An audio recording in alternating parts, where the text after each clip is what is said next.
premier vlog en solitaire pour Manu. Et comme certains l'ont constaté sur le live, sur un des lives, ou sur Snapchat, ou dans le titre de cette vidéo, eh bien je me rends ce long week-end. Alors pour vous c'est le week-end de l'Ascension, pour moi c'est un week-end tout à fait classique, hein, vu que je travaille à temps partiel et que je ne travaille que du lundi au mercredi et que j'ai tous mes jeudis à dimanche de libre, à part le samedi dimanche exceptionnellement quand j'ai cours. Il en reste que deux avant cet été. C'est cool, même si j'aime ces cours, ça commence quand même à faire là. Depuis 3 ans j'en ai un peu marre, j'ai hâte d'avoir terminé et j'ai envie de passer à l'action. Voilà, enfin être assis tout un week-end en randonnion là à l'école.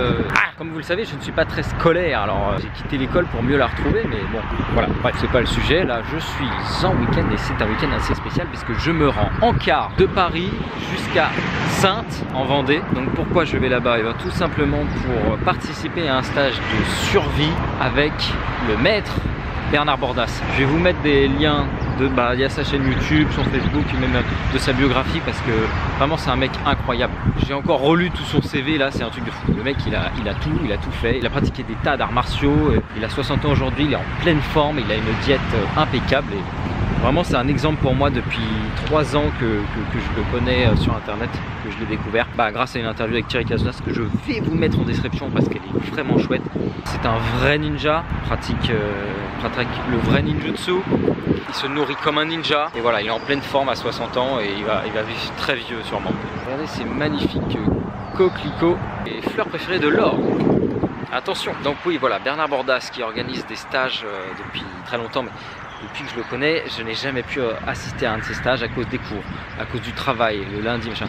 Et là, cette semaine, ça va être chaud parce que je travaille lundi et il va falloir que j'assure. Alors, j'ai pris un Blablacar pour le retour, pour déjà ne pas avoir à conduire. Puis comme, voilà, quelle est la particularité de ce stage? C'est que c'est un stage de survie en pleine nature. On va partir 3 jours en forêt, on va bivouaquer, on va de la survie, mais de la vraie survie dans le sens où on ne va rien manger pendant 3 jours. C'est une première pour moi parce que moi je vous parle du jeûne et tout, mais j'ai jamais jeûné plus d'une journée et demie parce que j'ai jamais eu voilà, la tête à ça, le travail, l'école, machin, j'ai pas trouvé le moment. Et alors là, ça y est, là j'ai l'obligation, là j'ai pas le choix. Enfin, je vais pouvoir jeûner plus de 3 jours parce que le stage dure 3 jours, sauf que quand tu jeûnes, c'est au bout du 3e jour que t'es tranquille, que t'es peinard et que t'as plus de sensation de faim. Donc même Bernard l'a conseillé de jeûner un peu avant le stage pour être à l'aise pendant le stage. Donc là je jeûne, on est jeudi aujourd'hui, je jeûne depuis hier, mercredi, pour que vendredi, demain, ça soit le 3e jour et qu'enfin mon corps passe en mode ok, il n'y a plus de bouffe, je me démerde avec ce que j'ai, t'inquiète, je gère. Je sais pas quand est-ce que je vais remanger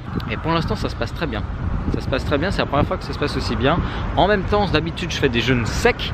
Alors je précise, hein, quand je fais des jeûnes de 1 jour et demi, c'est des jeûnes secs quand même. Il faut savoir que 1 jour de jeûne sec équivaut à 3 jours de jeûne à l'eau. Donc c'est pas mal quand même. Mais voilà, donc là, pour pouvoir tenir plus longtemps et tout, je jeûne à l'eau. Pour l'instant, ça se passe bien. J'ai la bouche un peu pâteuse, l'essence un peu éveillée, mais quand même, je suis bien. Je suis pas fatigué. En plus, hier, on a fait les fous. Je vous ai dit dans mon petit live là, sur les insectes, on est allé dans un club un peu spécial. Alors, c'était pas un club olé olé, hein, vous faites pas des films. C'était un club en fait en plein air qui a ouvert l'année dernière au bois de Boulogne, la Clairière, ça s'appelle. Et il y avait Kavinsky qui venait jouer. C'est le mec qui a fait la musique de Drag. Sauf que c'était la première fois qu'on est dans un club. C'était mieux, c'était en plein air, c'était chouette. Mais bon, on a été déçus quand même par le fait que ce soit justement trop club. Alors ce qui était bien, c'est qu'il y avait des hot dogs bio vegan, des cookies bio traditionnels et tout, du pain ouvrier, premier ouvrier de France, enfin, des trucs la classe quoi, des jus de fruits bio. Mais bon, j'étais à jeun donc j'ai rien goûté, j'ai rien profité. Mais le cadre est super sympa, hein. Un beau domaine avec un petit château là au milieu du bois de Boulogne, t'es au milieu des arbres et tout, et franchement l'ambiance est sympa, surtout que voilà, comparé à une boîte de nuit ou quoi, il y a de l'air, tu respires, bon, même si les gens fument et tout, il y a quand même de l'air quoi. Ça c'était chouette. Après l'ambiance c'était un foutoir, il y avait trop de monde et puis voilà. Donc on a fait les fous et bizarrement le fait d'être à jeun ça m'a permis de... Enfin, j'ai bien tenu quoi. Donc la soirée c'était de 22h à 5h du mat. On est parti à 4h. On a tenu. En même temps Kavinsky passait de 2h à 3h30 donc j'étais forcé de tenir jusque là. Le seul truc que j'ai avalé c'est des glaçons. C'était gratuit. Pierre, mon petit frère, allez faut que je vous raconte quand même. Quand il s'est fait fouiller, il s'est fait palper de tous les côtés. Et je sais pas, dans une de ses poches il avait une carte Pokémon. Le garde de sécu il a halluciné quoi, il a rigolé, il lui a rendu sa carte de Pokémon. Une belle carte Pokémon, hein, 150 PV, je sais plus qui là. Et ouais, toute la soirée il était mort de rire avec sa carte Pokémon. Il a tenté de négocier des verres moins chers, voire gratuits, en pointant sa carte Pokémon. Est-ce que je peux vous changer un verre contre ma carte Pokémon machin. On a bien rigolé avec ça. Ah oui, et le mec du coup a juste bien voulu lui donner un verre de glaçon. Donc on était content quand même parce qu'on était en mode rapia, on voulait pas dépenser 10 € ou 5 €. De toute façon moi j'étais à jeun et même la bouteille d'eau était à 5 €. Donc là, du coup, on a attendu, on a fait fondre des glaçons, j'ai bouffé des glaçons, voilà.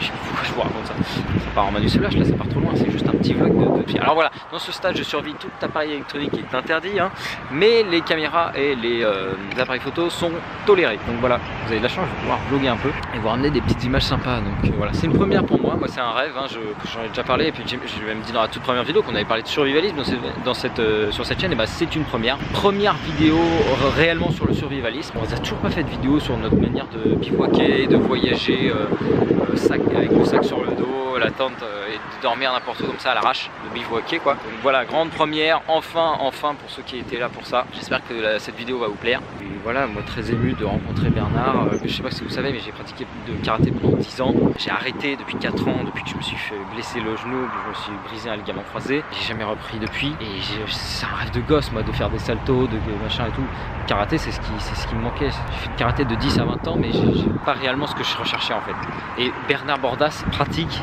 exactement tout ce que j'aime.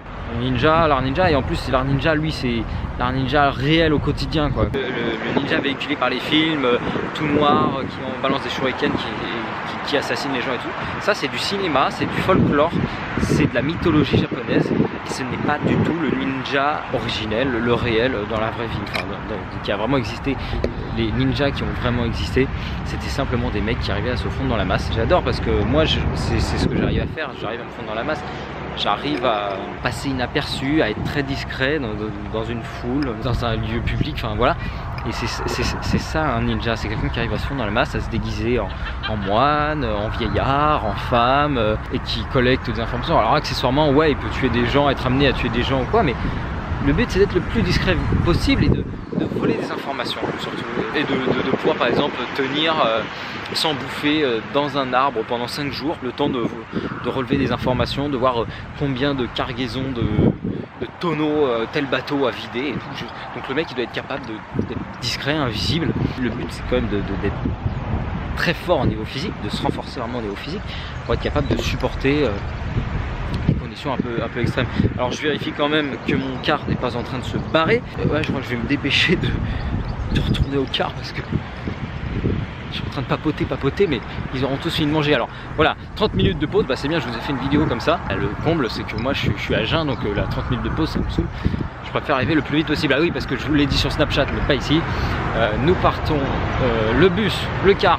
J'ai pris le car de Bagnolet, il est parti à 18 h. Et j'arrive à Saintes à minuit 45.